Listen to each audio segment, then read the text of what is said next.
Quelle mission pour l'Église? Chapitres 10 et 11 de l'Apocalypse. Nous terminions notre cours précédent sur un refus de conversion, la crispation du monde sur l'idolâtrie à la fin du septénaire des Sceaux, au chapitre 9. Ils ne se repentirent pas de leur meurtre, ni de leur sortilège, de leur débauche, ni de leur vol. Alors, dans un tel contexte, quelle peut bien être la mission de l'Église? C'est ce qu'éclairent les chapitres 10 et 11 que nous abordons maintenant. Nous avons de nouveau là un intermède positif, avant qu'éclate le son de la 7e trompette, comme auparavant entre le 6e et le 7e sceau. Ces insertions ne sont pas à entendre sur le plan chronologique, mais sur le plan littéraire. Comme au chapitre 7, les chrétiens, protégés par la marque de Dieu et de l'agneau sur le front, étaient vus introduits au ciel. Ici, ils vont être aidés d'en haut pour leur mission prophétique au cœur d'un monde hostile. C'est donc ici, sur terre, que va se dérouler la scène de l'ange porteur d'un petit livre ouvert. L'aide du Seigneur rejoint la terre et les témoins de l'agneau. Je cite, chapitre 10, verset 1. « Et je vis un autre ange puissant qui descendait du ciel. Il était vêtu d'une nuée avec l'arc-en-ciel sur sa tête. Son visage était comme le soleil et ses pieds comme des colonnes de feu. Il tenait dans la main un petit livre ouvert. Il posa le pied droit sur la mer, le pied gauche sur la terre, et cria d'une voix forte, comme rugit un lion. Quand il eut crié, les 7 tonnerres firent retentir leur voix. Cet ange cosmique est impressionnant. Il descend du ciel. Il n'est pas jeté dehors du ciel comme l'étoile maléfique au chapitre 9 et plus tard le dragon. Il a le pied droit sur la mer, lieu des forces hostiles pour les Sémites, et l'autre sur la terre. Cet ange a des traits qui rappellent la vision du Fils de l'homme de Daniel et de la vision inaugurale du Christ au début de l'Apocalypse. Son visage est resplendissant comme le soleil. L'arc-en-ciel, qui est une évocation discrète de la bienveillance radicale de Dieu au temps de Noé. Les pieds comme une colonne de feu, qui évoque l'accompagnement du peuple au désert durant l'Exode. Autant de renvois au Christ glorieux et aux Écritures, source de lumière pour les croyants. Cet ange concrétise auprès des croyants la présence du ressuscité. Les 7 tonnerres signalent encore l'importance de ce message. Alors, que va nous dire l'envoyé du Seigneur? Au verset 5.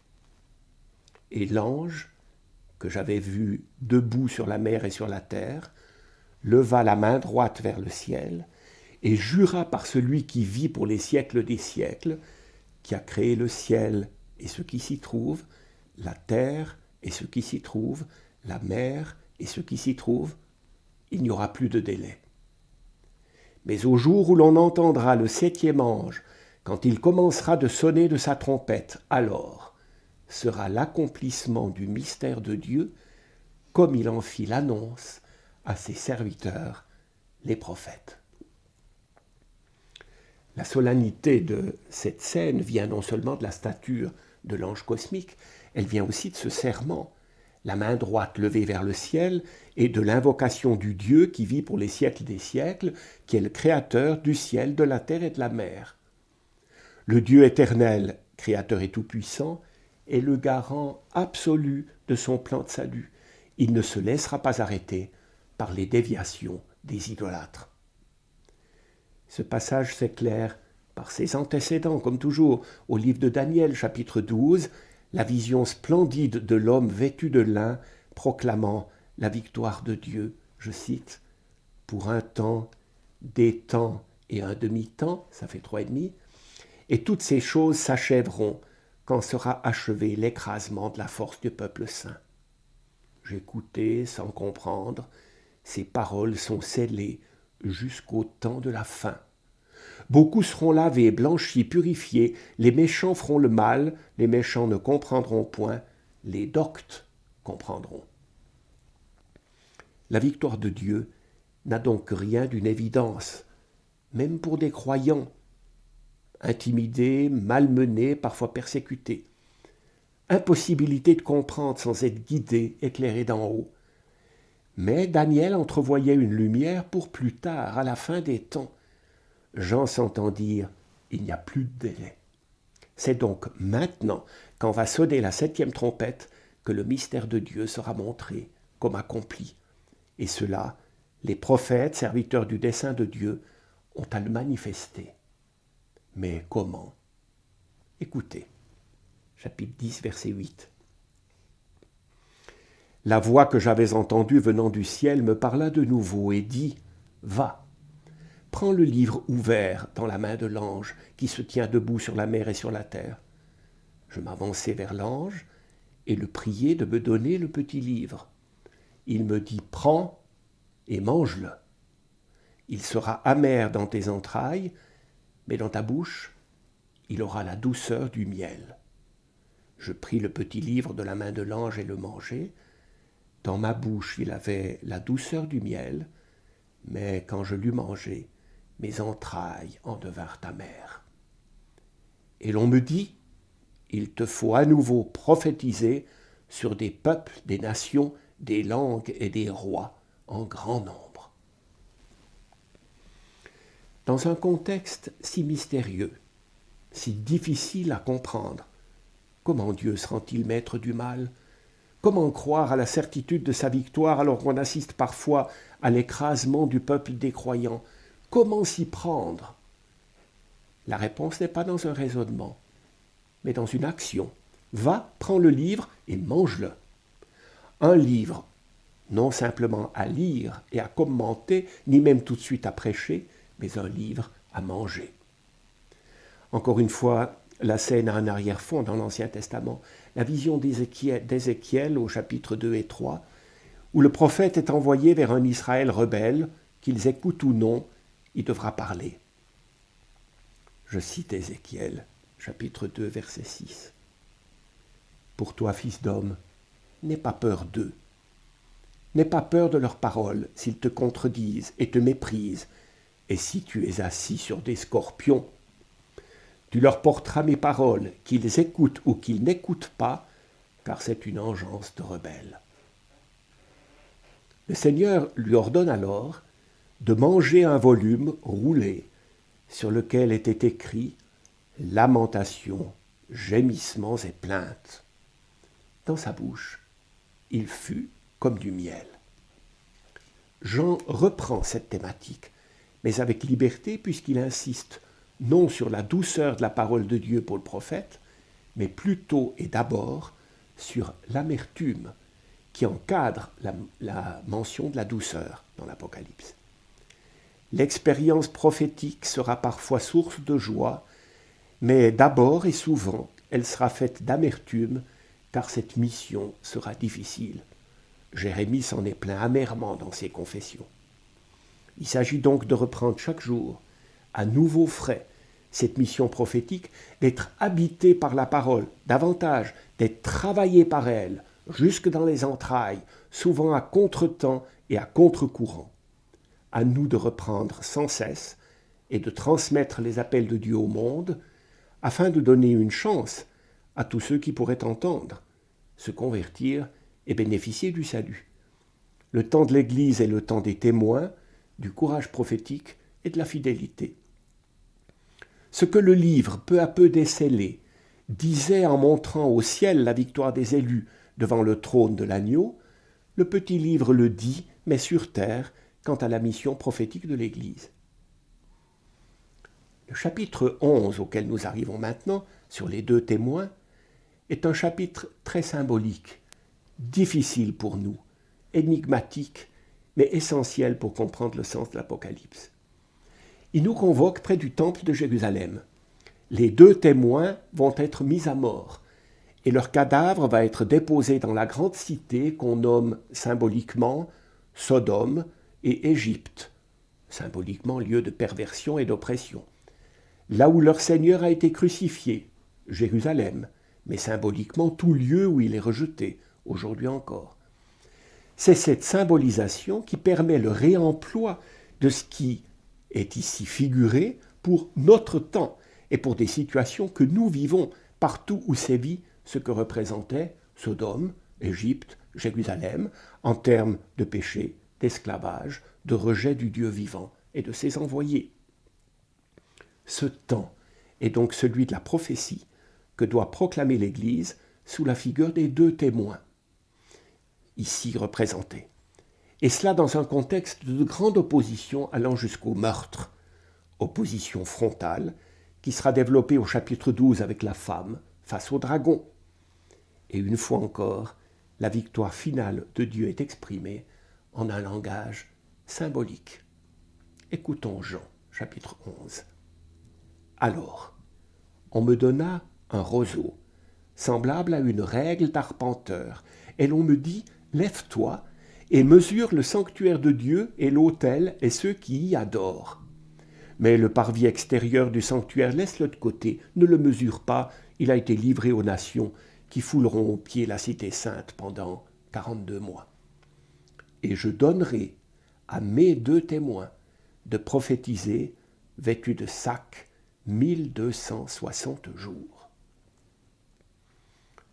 Ici, Jean s'inspire à nouveau de l'Ancien Testament, sans le dire, d'une scène du prophète Ézéchiel qui entrevoyait la reconstruction idéale d'un nouveau temple, d'une nouvelle Jérusalem, avec l'image d'un homme arpentant la cité sainte, mesurant, etc.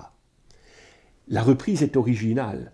Au lieu de mesure du futur temple, Jean reçoit mission de mesurer dans le sanctuaire de Dieu ce qui va être préservé et de laisser tout le reste à la destruction. Ne va être sauvé que le sanctuaire, pas le temple, le sanctuaire qui en est le cœur, l'autel, probablement celui de l'encens, pas celui des holocaustes, désacralisés par les sacrifices impies, et ceux qui y adorent, interprétés symboliquement, c'est-à-dire les croyants. Vous voyez qu'il n'y a ici aucune nostalgie du temple détruit quand Jean écrit. D'ailleurs, pour lui, dans la Jérusalem nouvelle, il n'y aura tout simplement plus de temple.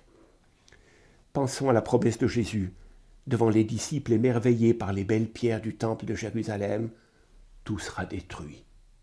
Et en Jean, il annonce, détruisez ce sanctuaire, en 3 jours je le relèverai. L'important, ce ne sont donc pas les murs, mais les croyants. Sachez que la communauté de Qumran, près de la mer Morte, tellement critique vis-à-vis du temple de Jérusalem, se comprenait comme le vrai sanctuaire. L'Apocalypse oriente donc notre regard vers les vrais adorateurs, vers le nouveau sanctuaire qu'est Jésus, mort et ressuscité. Mais pourquoi la mission de l'Église est-elle ici présentée sous la figure de 2 témoins? Ou plutôt mes 2 témoins? Parce que le témoin est tout entier dépendant de celui qui est le témoin par excellence, le témoin fidèle, le Fils de Dieu. Et pourquoi 2 témoins? Et parce que c'est la condition sine qua non pour tout témoignage dès l'Ancien Testament. Deutéronome chapitre 19, évoqué par Jésus lui-même en Saint Jean. Je cite, « Dans votre propre loi, il est d'ailleurs écrit que le témoignage de 2 hommes est recevable. Je me rends témoignage à moi-même, et le Père me rend témoignage. » Jean 8, 17. C'est pourquoi en Luc et en Jean, les anges sont au nombre de 2 pour annoncer la résurrection. Ensuite, la tenue de ces témoins en terre de mission et en des temps difficiles, maintenant encore, ils seront vêtus de sacs, une tenue de pénitence. Indispensable humilité de celui qui ne se présente pas pour convertir les autres en les surplombant de sa superbe, mais qui humblement témoigne d'une parole qu'il dépasse et surtout qui le travaille lui-même. Ensuite, un temps limité, 3 ans et demi. Dans la vision du Fils de l'homme de Daniel 7, l'oppression était exprimée par un temps, des temps et la moitié d'un temps, 3 et demi, la moitié de 7. Un temps d'oppression donc, mais limité. Ici, l'opposition à la prédication prophétique de l'Église est exprimée en mois, 42 mois, c'est aussi 3 et demi, 3 ans et demi. Mais le temps de la mission prophétique est exprimé en jours, 1260 jours, 3 ans et demi aussi, mais le dire en jours souligne la longue et pénible suite des jours difficiles. Chapitre 11, verset 7. Mais quand ils auront accompli leur témoignage, la bête qui monte de l'abîme leur fera la guerre, les vaincra et les fera périr. Leur corps est sur la place de la grande cité qu'on nomme symboliquement Sodome et Égypte, là même où leur Seigneur a été crucifié. Des peuples, des tribus, des langues et des nations, on vient pour regarder leur corps pendant 3 jours et demi et sans leur accorder de sépulture. Les habitants de la terre se réjouissent à leur sujet, ils seront dans la joie, ils échangeront des présents, car ces 2 prophètes leur avaient causé bien des tourments. Mais après ces 3 jours et demi, un souffle de vie venu de Dieu entra en eux, et ils se dressèrent. Alors une grande frayeur tomba sur ceux qui les regardaient. Ils entendirent une voix forte qui du ciel leur disait « Montez ici !» Et ils montèrent au ciel dans la nuée, sous les yeux de leurs ennemis. Ces 2 témoins sont donc présentés sur l'arrière-fond de 2 grandes figures prophétiques de l'Ancien Testament, Moïse et Élie. Un feu sort de leur bouche, image de la parole de Dieu qu'on ne peut éliminer. Si quelqu'un voulait leur nuire, ainsi lui faudrait-il mourir, pas forcément tout de suite, mais certainement, la mort les engloutira. Ils ont tous les 2 pouvoir de fermer le ciel, évocation d'Élie, ou de changer les eaux en sang, évocation de Moïse. Donc ils poseront des signes forts. Leur corps, au singulier dans le texte grec, même si notre traduction met un pluriel plus logique, mais les 2 témoins n'en font qu'un. Donc leur corps reste sur la place. Il s'agit donc bien de l'Église comme témoin et comme figure du témoignage. Et au présent, les habitants se réjouissent d'être débarrassés des prophètes. Puis le texte passe au futur, ils se réjouiront et échangeront des cadeaux. Et finalement, au passé, un souffle de vie entra en eux. Ces repères temporels brouillés nous empêchent d'inscrire les visions de l'Apocalypse sur un seul axe temporel. C'est encore en langage symbolique et scripturaire que l'espérance et la victoire sont dites à partir de la vision des ossements desséchés d'Ézéchiel. Le souffle de vie les met debout et c'est la panique chez leurs persécuteurs. Il ne s'agit pas là d'une résurrection physique immédiate suivie d'une ascension physique. Montez ici prolonge l'expérience de Jean, saisi par l'Esprit au 1er chapitre, puis à nouveau lors de sa vision du trône de Dieu et de l'agneau au chapitre 4. Les témoins montent au ciel, annoncent de leur résurrection, et c'est de là qu'on peut comprendre avec profondeur et pertinence ce qui leur arrive. La contemplation peut offrir ce qu'aucun reportage photographique n'aurait pu donner. Et alors éclate un violent tremblement de terre qui, une fois de plus, n'a rien de météorologique, mais est un signal fort théologique de la victoire de Dieu et du jugement. Il convenait que ce chapitre 11, impressionnant de réalisme et de souffrance, se terminât sur un air de victoire. C'est précisément le rôle de la 7e trompette, des voix fortes dans le ciel qui proclament « Le royaume du monde est maintenant à notre Seigneur et à son Christ, il régnera pour les siècles des siècles. » Même si sur terre, il y a la mort des prophètes, l'ironie meurtrière des habitants de la terre, au ciel, c'est une toute autre chanson. Et de fait, s'ensuit l'adoration par les 24 anciens devant le trône et face contre terre. Je lis au verset 17. Nous te rendons grâce, Seigneur Dieu Tout-Puissant, qui est et qui était, car tu as exercé ta grande puissance et tu as établi ton règne. Les nations se sont mises en colère, mais c'est ta colère qui est venue. C'est le temps du jugement pour les morts, le temps de la récompense pour tes serviteurs, les prophètes, les saints et ceux qui craignent ton nom, petits et grands, le temps de la destruction pour ceux qui détruisent la terre. Notez l'acclamation au Dieu qui est et qui était. Plus besoin de dire et qui vient, puisqu'on est ici au ciel où Dieu règne. Dieu est vu dans la victoire de son règne, revers de la médaille du martyr des témoins. Le temps du jugement est proclamé et anticipé déjà, notamment dans la résurrection de Jésus. Les nations tremblent, les saints recevront leur récompense, jugement il y aura, mais pour ceux qui détruisent la terre. C'est le contraste qui est frappant. Sur terre le martyre, au ciel le chant de victoire. Les deux sont vrais. Et c'est alors que s'ouvre le sanctuaire dans le ciel pour laisser passer l'arche, et ensuite nous aurons la vision de la femme qui sera confrontée au dragon.